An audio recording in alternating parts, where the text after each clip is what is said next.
कुछ दिनों में सारे स्कूल के अपने सहपाठी बच्चों को इसी भगवान राम की प्रेरणा से प्रहलाद जी जोड़ दिए। कुछ दिनों में फिर से एक बार प्रहलाद को देखने, प्रहलाद की शिक्षा दीक्षा का हाल चाल जानने महाराज हिरण्यकश्यप फिर पहुंचे और बालक को फिर गोद में लेकर पूछने लगे प्रेम से कि बेटा प्रहलाद, तुम अब तक स्कूल में क्या सीखे, तुम्हारे गुरुजी लोग क्या सिखाए तुमको? बस इतना पूछते ही प्रहलाद के मुखारबिंद से फिर निकल गया कि पिताजी, संसार में उस परम पिता परमात्मा का निरंतर चिंतन जो करते हैं उनका ये लोग और परलोक दोनों सुधर जाता है। जीवन में आप जिस उपलब्धि को चाहते हो उस उपलब्धि के लिए केवल और केवल परमात्मा का भजन करें। भगवान सर्वशक्तिमान है, सर्व सामर्थ्यवान है, इसलिए भगवान को छोड़कर किसी का ध्यान नहीं करना चाहिए। ऐसा बालक के मुखारबिंद से सुनते ही हिरण्यकश्यप गुस्से में आ गया और बालक प्रहलाद को जोर से अपने गोद से उठा करके बाहर फेंक दिया। बोलिए भक्तवत्सल भगवान की। भगवान के नाम से ही जिनको चिढ़ है, चिढ़ इसलिए कि भगवान जो है क्या किए हैं, वो मेरे दुश्मन है। क्यों? क्योंकि उनने मेरे भाई का क्या किया है, वध किया। भगवान से दुश्मन। संसार में आप सब एक चीज जान लें, सुनिश्चित कर लें, कोई किसी का सुख दुख का दाता नहीं होता। जो कुछ होता है अपने कर्मों की सजा, कर्मों का दंड, कर्मफल सबको मिलता है। किसी के ऊपर दोषारोपण करके अपनी मानसिक संतुष्टि करने का प्रयास मत करें। जीवन में जो भी हो रहा है, चाहे अच्छा हो रहा है चाहे बुरा हो रहा है, सब के पीछे भगवान की कृपा है, भगवान की माया है। नहीं तो क्या होता है कि हम अपने आप को हेतु मान करके, कारण मान करके, हम अपने आप को कारण मान करके कई बार दुखी हो जाते हैं या कई बार सुखी हो जाते हैं, दोनों बात होती है। आज सुबेरे महाराज जीवन परायण करत दिन है तो एक गाय आके वो सबो वैदिक चावल खा दी। महाराज जी ने कहा भाई स्वाभाविक बात है, देवता मन स्थापित है, वह कौन है? 33 प्रकार के देवता, 33 कोटि देवता बैठे हैं वहां। अब 33 कोटि देवता बैठे हैं तो घबराने वाली बात है कि नहीं? और गौ माता आके स्वाभाविक रूप से क्या किए कि वो विधि का जो चावल जो भी केला पत्ता वगैरह भी नुकसान पहुंचा दिए। अब महाराज जी लोग थोड़ा सा कहीं न कहीं भयाक्रांत हो गए थे और बात पहुंची कि महाराज जी आज तो क्या हुआ, परायण चल रहा था उस समय, गायें आकर के तमाम इधर उधर उत्पात कर रही थी और हम देवता मतलब बड़ा मतलब गाय किसी करत रही थे, कावत रही थे। स्वाभाविक बात है, लेकिन सोचिए उस गाय में किसका निवास है? किसका निवास है जी? गाय में साक्षात 33 कोटि देवताओं का निवास है। गौ को हमारे यहाँ क्या कहा जाता है? माता कहा जाता है, कामधेनु, गौ माता। बोले गौ माता की जय। भैया कोई खेदैया निरी से आग खा दिस तो ये मान के चलो भाई कि भगवान की मर्जी रही से। और वह देवता कौन है? 33 प्रकार के देवता, मतलब इनडायरेक्ट नहीं तो डायरेक्ट खाली खा के कोई बात नहीं। बोलिए भक्तवत्सल भगवान की। अब उसमें आप तर्क वितर्क करेंगे तो बात बढ़ेगी। और कोई यदि अपने आप को कारक माने कि मेरे कारण ऐसा हुआ, मैं खेद नहीं पाया, कि मैं ऐसा नहीं, ऐसी कोई बात नहीं। सब भगवान की मर्जी है, भगवान की कृपा है। गौ माता जो है साक्षात आके उस प्रसाद को ग्रहण कर ली। लेकिन जो मर्यादाएं बनाई गई उनका पालन करना सबका नैतिक दायित्व है भाई। अब ऐसा नहीं है कि गाय खा दी तो खा दी, हर बार हम स्वतंत्र हो जाए, ऐसा नहीं। अगली बार व्यवस्था को सुनिश्चित करना सबका नैतिक दायित्व है जो इस आयोजन से जुड़े हैं। ऐसे ही एक छोटी सी घटना याद आ रही है, एक घटना नहीं एकदम कड़वा बात है भाई, सच बात है। एक गुरुजी थे, उनका एक शिष्य था, गुरुजी के चेला। तो गुरुजी अब उपदेश दिए सब समस्त अपने चेला समुदाय को। चेला समुदाय को क्या उपदेश दिए? सर्वम खल्विदम ब्रह्मास्मि, ये पूरा संसार कैसा है? ब्रह्ममय है, ब्रह्म के अलावा यहाँ कोई भी और कुछ भी नहीं है, कुछ भी नहीं है ब्रह्म के अलावा। तू भी ब्रह्म, मैं भी ब्रह्म, तुझ में ब्रह्म, मुझ में ब्रह्म, तुम में राम, मुझ में राम, सब में राम समाया है। और प्रेम कर लो, सबसे जगत में कोई नहीं पराया है। बोलिए भक्तवत्सल भगवान की।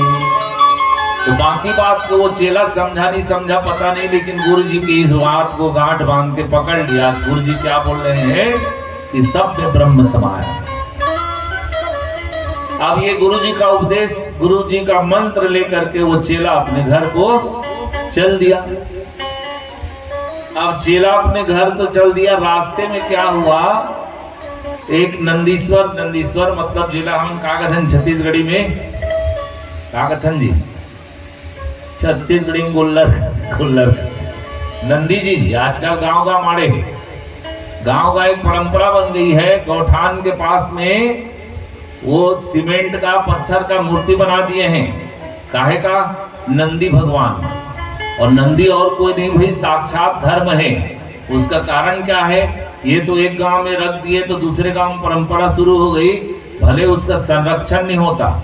वो साल भर दुर्लघात पड़े हैं, आखिरी एक दिन दिवाली के दिन आते ना तो यादव मन बराबर और साथ सज्जा करते हैं, थोड़ा धो पहुंचती। और बाकी दिन उनका संरक्षण कौन करेगा भाई? क्रमशः गोवंश की वृद्धि के लिए अच्छा वाला जो है नंदी आप गांव में व्यवस्था बनाए ताकि हमारे गायों की नस्ल सुधरे, बछड़ों की नस्ल सुधरे, इस दिशा में प्रयास किया जाना चाहिए था। हम लोग उसको मूर्तिवत बना दिए और मूर्ति बना करके हम उसका सम्मान भी नहीं कर पा रहे हैं। एक दिन सम्मान कर दिए, कौन से दिन? दीपावली के दिन। बाकी दिन तो कथा के माध्यम से केवल कथा थोड़ी सुननी है भाई, ये बात पर भी प्रहार होना चाहिए, शिक्षा मिलनी चाहिए समाज को कि नंदी जी बना करके गांव गांव में नंदी छोड़ते थे पहले, जो अच्छे परिवार के थे या जिनके घर में ज्यादा गौधन था, उन लोग साल में कम से कम या 2 साल में, 1 साल 3 साल में अपने अपने घर से अच्छे नस्ल का जो बछड़ा होता था उसको अच्छे जनरेशन के लिए, गौ माता की वंश वृद्धि के लिए, और क्या करते थे गांव में उसको छोड़ देते थे। ऐसा त्रिशूल लगा करके विधिवत पूजा अर्चना करके उसको छोड़ देते थे। उससे क्या होता था? नए नस्ल के बछड़े बच्चे पैदा होते थे, गोवंश सुधार होता था।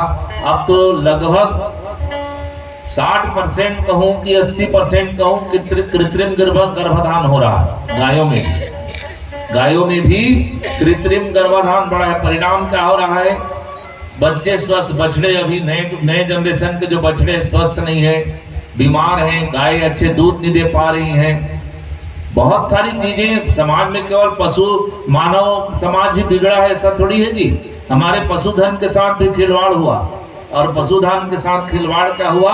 नए नए नस्ल और नए तरह के गायें उपलब्ध हो गई, और लोग जो है मने अलग तरीके से ही गोदोहन किया जा रहा है। वक्त कई जगह तो इंजेक्शन के माध्यम से गोरस निकाला जा रहा है। विधिवत जो परंपरा रही है गोरस निकालने की, वो परंपरा भी खत्म होते आ रही है, और कुछ हद तक तो गांव में जिंदा है। शहरों में जो डेयरी चलती है ना, डेयरी में तो इंजेक्शन लगा करके क्या करते हैं? गोरस निकाला जा रहा है, और उसको खतरनाक तरीके से हम सब तक पहुंचाया जा रहा है। किसको दोष देंगे? किसको दोष दोगे आप? दोषारोपण किसके रूप? वही समय और देश काल परिस्थिति है ना। गौपालन धीरे से समाज से बंद होते जा रहा है। आप तो गाँवों में भी नहीं रखते, गांव में भी आजकल गांव गाय रखना, शहरों की बात छोड़ दें, शहरों में तो खैर शहरीकरण और जगह की कमी होती गई है ना। अब गांवों में भी जहां खेती होती है वहां भी अब गाय रखना बंद कर रहे हैं लोग। और दुर्भाग्य तो तब लगता है जो ये गौ ब्राह्मण की धरती रही है, भारत भूमि जो है, जहाँ पर सनातन परंपरा में गौ ब्राह्मणों की सदैव से पूजा होती आ रही है, इस धरती में जब वो एक दिन पूजा के लिए जाओ और गौरी गणपति के लिए गोबर भावना, तो बड़े असमंजस से, बड़े घृणित भाव से उस गोबर को उठाते हैं। और खास करके शहरों में तो उठाने लायक भी नहीं होता। बोलिए भक्तवत्सल भगवान की, किसको दोष दें? शहरों में, गांव में तो चले एक आध बार ठीक है, पैरा भूसा मिल रहा है। शहरों की गायें तो न जाने कागज पत्थर से लेकर के और क्या क्या खा लेती है। और परिणाम क्या हो रहा है, उनका जो गोमय है, गोमय यानी गोबर, गोमय यानी गोबर जो है उठाने के लायक भी नहीं होता। तो समय के साथ सबकी मर्यादा बढ़ती है, हमारा समाज जो है मर्यादाहीन होते जा रहे हैं। परिणाम हम लोग चाहकर भी सुधारना नहीं चाह रहे हैं। और प्रहलाद जी इधर दैत्यों के समुदाय को सुधार दिए उपदेश करके। किसको? बड़े बड़े राक्षसों के बच्चों को, राक्षसी वृत्ति के बच्चों को भगवान के नाम से सुधार दिए प्रहलाद जी। कितना पावर है भगवान के नाम। राक्षस घर के बच्चे सुधर गए और हम लोग भगवान के नाम को हम लोग केवल मुखार बिंद तक मत रखें, अपने अंतःकरण तक उतारें और अपने जीवन में आत्मसात कर लें, तो निश्चित रूप से हम सबका जीवन सुखमय, समृद्धमय, मंगलमय हो जाएगा। बोलिए भक्तवत्सल भगवान की जय। तो राक्षस समुदाय को भगवान प्रहलाद जो है, हाँ तो बात हो रही थी, वो जो गुरुजी से उपदेश लेकर के कि तुझमें राम, मुझमें राम, सब में राम समाया है, वो शिष्य निकल पड़ा अपने घर। तो रास्ते में क्या हुआ, आप लोग याद भी नहीं दिलाते हो। बात कहाँ से शुरू होती है वहीं पर समाप्त होनी चाहिए, नहीं तो विषय से विषय बढ़ता है और मूल उद्देश्य से थोड़ा सा छूट जाता है। तो गुरुजी से शिक्षा दीक्षा लेकर के वो चेला अपने घर में आ गया, घर की ओर चला। रास्ते में एक नंदी जो है बिगड़ गया था। कई बार गोल्लर मन भड़क थे, सीधा सीधा बात, कई बार गोल्लर मन भड़क थे। तो ऐसे ही रास्ते में एक नंदी जो है थोड़ा को उग्र रूप में दौड़ रहा था रास्ते में, और इधर से वो गुरुजी के चेला महाराज जा रहे थे। तो सब लोग चिल्ला रहे हैं उसको क्या कि भैया वो जो नंदीश्वर है यानी गोल्लर बिगड़ गए महाराज, देख के आवे, देख के आवे, बच के आवे, रुक जा। ऐसा कई बार होता ही नहीं। कई बार होता है कि कहीं ऐसी विपरीत परिस्थिति है तो लोग चिल्लाते हैं बच जाओ, रुक जाओ, देख के आओ, सुन के आओ, खड़े हो जाओ। तो वो महाराज जी भी चिल्ला रहे हैं कि भैया देखो ये नंदी बिगड़ा हुआ है, गुस्सा में है, और बचो या रुक जाओ थोड़ा। तो इसको तो भूत चढ़ा था, किसका? इसको तो भूत चढ़ा है गुरु कृपा का और गुरु उपदेश का। मेरे गुरुजी क्या कहते हैं, तुझ में राम, मुझ में राम, सब में राम समाया है, और प्रेम कर लो, सबसे जगत में कोई नहीं पराया। इसको तो गुरु उपदेश का नशा था। ये क्या सोचने लगा कि मुझ में राम है तो गोल्लर में भी राम है, मुझ में ब्रह्म है तो उस गोल्लर में भी ब्रह्म है। और ब्रह्म जो है ब्रह्म से कैसा विरोध करेगा? राम का राम से थोड़े विरोध होगा। तो ब्रह्म का ब्रह्म से, उसमें भी ब्रह्म, मुझ में भी ब्रह्म, ऐसा समझ करके मेरे गुरु का आदेश है, गुरु की आज्ञा है, गुरु मंत्र है, ऐसा करके न चाहते हुए उतने लोगों के मना करने के बाद भी वो जो है उसी रास्ते से निकला। और निकला तो क्या, गोल्लर तो भड़का हुआ था, जो उठा के 3-4 बार पटक दिया उसको ना। बोलिए राजा रामचंद्र भगवान, उसका हालत हो गया खराब, देखने लायक हालत हो गया। अब उसको लगने लगा कि मेरे गुरुजी जो मंत्र दिए हैं कहीं न कहीं इसमें त्रुटि है, सुधार की जरूरत है। क्योंकि गुरुजी बोले हैं क्या कि तुझ में राम, मुझ में राम, यदि मुझ में राम है, तुझ में राम है, तो गोल्लर में भी राम था, मेरे में भी राम था। तो उस ब्रह्म ने यानी गोल्लर मेरे साथ ऐसा क्यों व्यवहार किया? भड़क गया और गुरुजी के पास पहुंच गया। गुरुजी आप झूठ बोलते हो, ऐसा झूठ बोलते हो कि आप उपदेश दिए थे, सर्वम खल्विदं ब्रह्म, सर्व ये संसार कैसा है, ब्रह्ममय है, संसार में सब जगह ब्रह्म विद्यमान है। एक तुझ में राम, मुझ में राम, सब में राम समाया। तो गुरुजी बोले कि भैया पहले तो शांत हो जाओ और पूरी घटना बताओ। तो गुरुजी को घटना बताया कि गुरुजी मैं आपका उपदेश लेकर के जा रहा था और रास्ते में एक नंदी बिगड़े हुए थे, और मैं आपकी बात को गांठ बांध करके भाई उसमें भी ब्रह्म है मेरे में भी ब्रह्म है, तो ब्रह्म जो है ब्रह्म का क्या बिगाड़ लेगा, ऐसा करके मैं निकल लिया गुरुजी। तो गुरुजी कहे कि भैया पहले गुरु मंत्र के मर्म को समझो, तुम केवल एक शब्द को समझ करके है गुरु की महिमा का क्या कर रहे हो, तुम गुरु की महिमा और गुरु मंत्र का क्या कर रहे हो, दुरुपयोग कर रहे हो बिना सोचे समझे। बिना सोचे समझे ने एक और तुमके गोल्लर में ब्रह्म दिखाई दिया, ठीक है, लेकिन वो चिल्लाने वाले भी चिल्ला रहे थे क्या, उनसे बचो, गोल्लर बिगड़ा हुआ है, नंदी बिगड़ा हुआ है, तो उनमें ब्रह्म दिखाई नहीं दिया जी। एक गोल्लर में तुमको ब्रह्म दिखा तुमने ब्रह्म दिखा, तो वो बचाने वाले ब्रह्म को इग्नोर किए, तुम नजरअंदाज किए, वो बचाने वाला भी ब्रह्म ही था क्या जी। कि साक्षात भगवान थोड़ी आएंगे शांताकारम भुजगसेनम, भगवान का नाम लोगे तो साक्षात भगवान आएंगे क्या बचाने, नहीं, अपने प्रतिनिधि भेजते हैं किसी न किसी रूप में। अब तुम सोचोगे कि नहीं भगवान साक्षात आए, तब मुश्किल है। प्रहलाद जी को गोद से उठा करके फेंक दिए, कौन, हिरण्यकश्यप, और भगवान उनकी रक्षा के लिए तत्पर खड़े हैं। भगवान की कृपा से प्रहलाद जी बच गए। अब इधर जैसे जैसे समय आगे बढ़ रहा है, प्रहलाद जी की भक्ति और क्या हो रही है, प्रबल हो रही है, और इधर हिरण्यकश्यप का गुस्सा जो है और बढ़ने लगा है।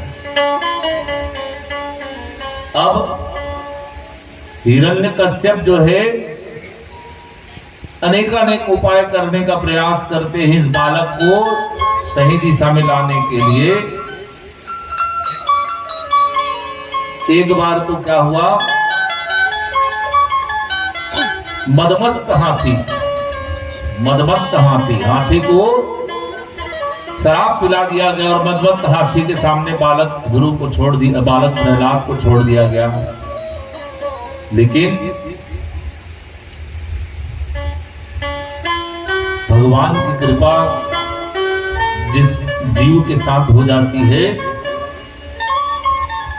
तो जाको राखे साइया मार सके न कोई, बाल न बांका कर सकेगा जो जग।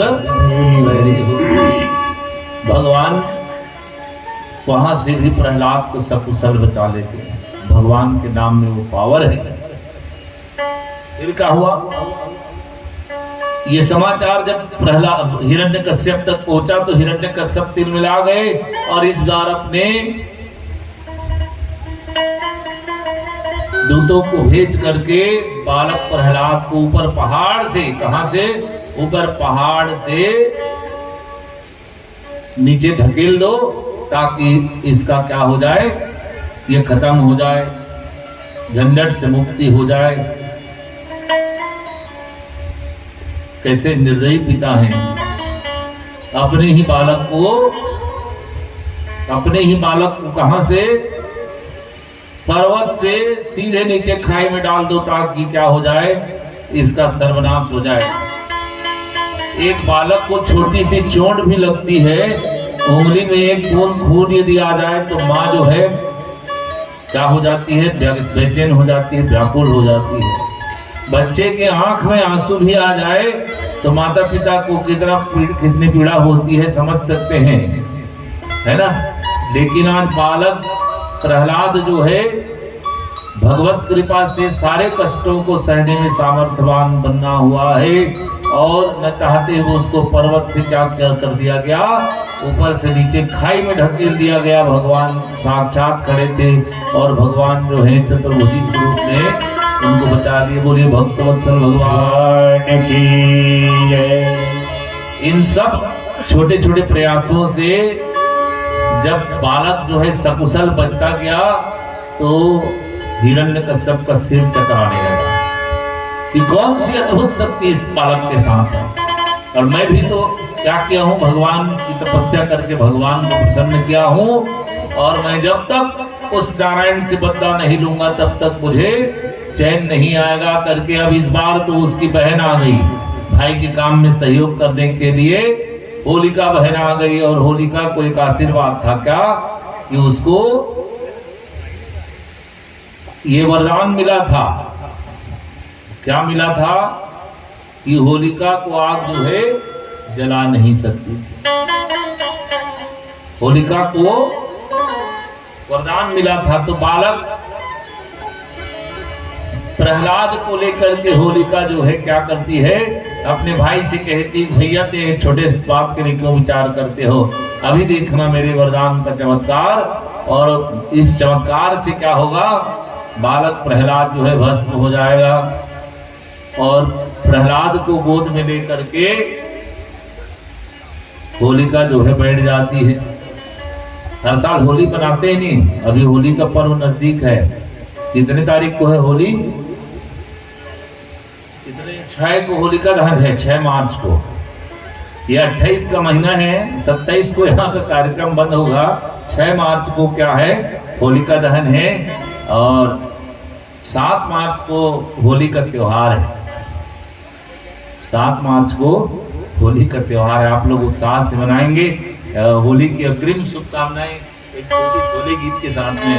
बोलिए भक्तवत्सल भगवान की जय। आए होली से पहले ही आपको होली की बधाई देते हैं। बोलिए भक्तवत्सल भगवान की जय।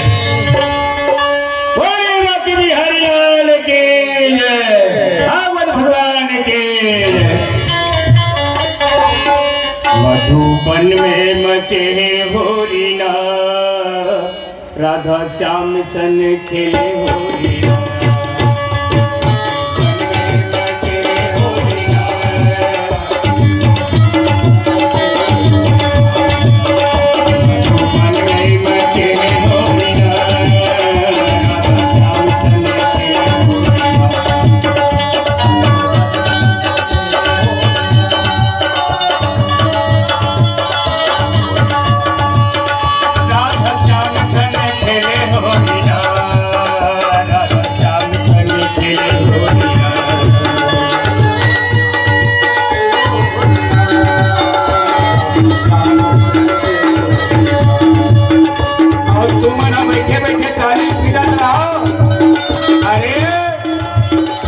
कन्हैया के दरबार में होली खेले बर नाचे बर घलो कैसे?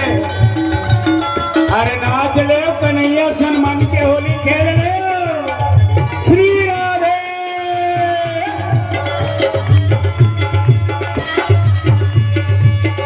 राधा श्याम सन खेले होली ना, राधा श्याम सन खेले होली। राधा श्याम सन खेले होली ना, राधा श्याम सन होली मन में मचे होली।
सवार ले